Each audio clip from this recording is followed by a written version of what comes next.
नमस्कार, आप देख रहे हैं T27 न्यूज एमपीसीजी डिजिटल और मैं हूं आपके साथ विदिशा बड़किलवार। ब्रेन हैमरेज के मामले ज्यादातर सर्दियों में देखने को मिलते हैं, लेकिन गर्मियों में भी इसके मरीजों की संख्या बढ़ने लगी है। इससे डॉक्टर भी हैरत में हैं और अलर्ट मोड पर आ गए हैं। भोपाल के बड़े अस्पतालों में भी पिछले 3 दिनों से ब्रेन हैमरेज में कई मरीज आए हैं।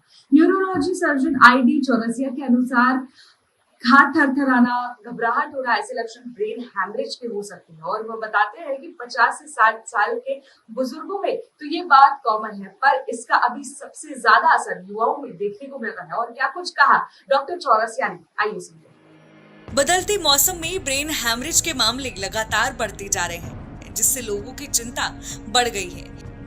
एसी कक्ष से निकलकर सीधे तेज धूप में जाने पर ब्रेन हैमरेज का खतरा काफी ज्यादा बढ़ रहा है। चलते चलते अचानक गिर जाना, एसी कूलर की हवा से सीधे धूप में जाने पर बेचैनी और झुलसा हुआ महसूस करना, अचानक जुबान लड़खड़ाना, हाथ पैर में सुन्नपन महसूस होने को नजरअंदाज न करें।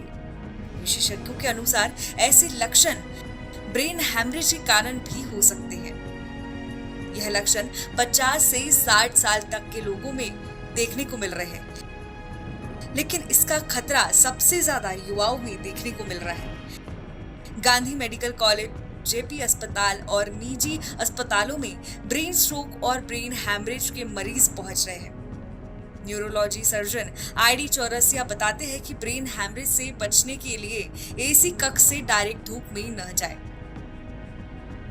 साथ ही जितना ज्यादा खुद को आप हाइड्रेट रख सकते हैं, उतना ज्यादा बचाव हो सकता है।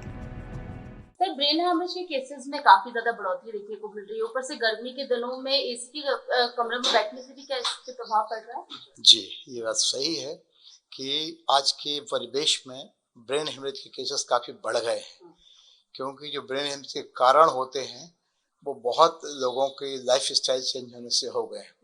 एसी से में काम करना और एकदम से बाहर गर्मी में आना, इससे एकदम से टेम्परेचर का चेंज आता है, जिससे ब्लड प्रेशर में परिवर्तन होता है और ब्रेन हेमरेज के केस बढ़ते हैं।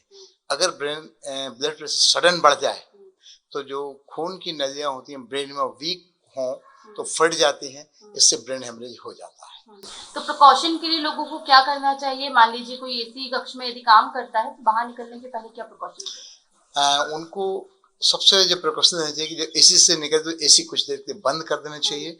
जो बाहर का टेम्परेचर तापमान है उससे थोड़ा एडजस्ट करना चाहिए और अच्छा अंदर से हाइड्रेट हो गए, मतलब कुछ भी लिक्विड्स, पानी, दूध, लस्सी, नींबू पानी, व्हाटएवर दे लाइक, अच्छे से पी के बाहर निकलना चाहिए ताकि अच्छे हाइड्रेट हो जाए और टेम्परेचर का एडजस्टमेंट हो जाए। इसके अलावा एसी के अलावा भी क्या और कौन सी ऐसी चीजें जिनके कारण ब्रेन हेमरेज के केसेस बढ़ रहे हैं? ब्रेन हेमरेज के नंबर ऑफ कारण होते हैं। नंबर 1 तो जो होता है chronic blood pressure, chronic blood pressure. Number 2 खून की नलियों में कभी एक गुच्छा हो जाता है, उसको अपन एन्यूरिज्म बोलते हैं।